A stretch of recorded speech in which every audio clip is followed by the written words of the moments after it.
Now, among the very few legal routes into the UK, there are schemes designed to reunite separated families. People granted refugee status do theoretically have ways of applying for their loved ones to join them.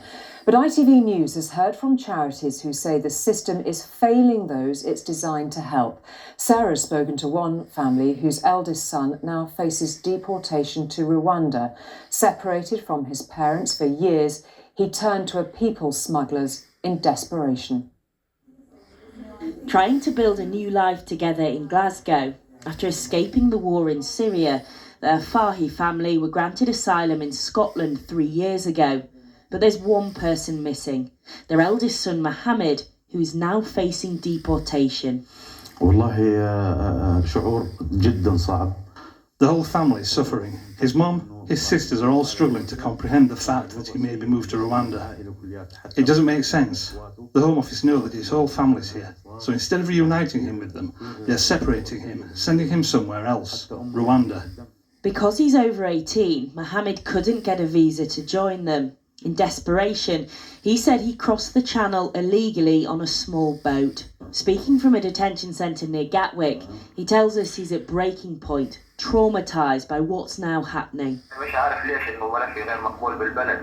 They said they're going to deport me. They said my asylum claim is not being accepted, but I don't understand why. They said you came here through the back door, but I don't know what other door. They don't have any other doors. I don't understand.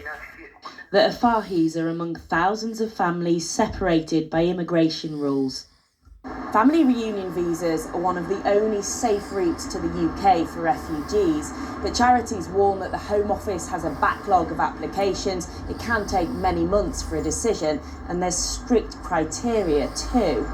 As a result, some people are instead turning to smuggling gangs. There should be a safe way to allow people to reunite as family members so they don't have to be exploited and brutalised by people smugglers, so they can get here through a system that functions. One of the largest groups to cross the channel illegally are Afghans.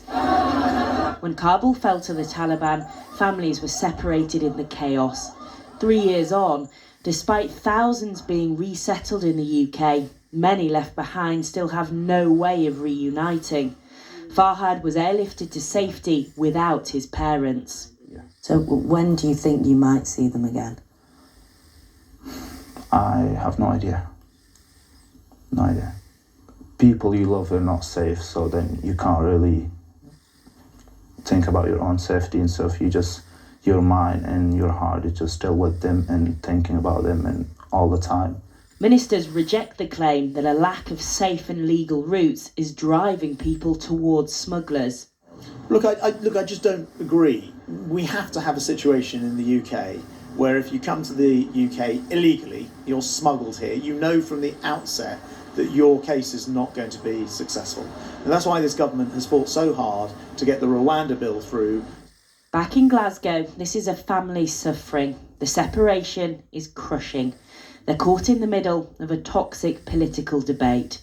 Sarah Corker, News at 10.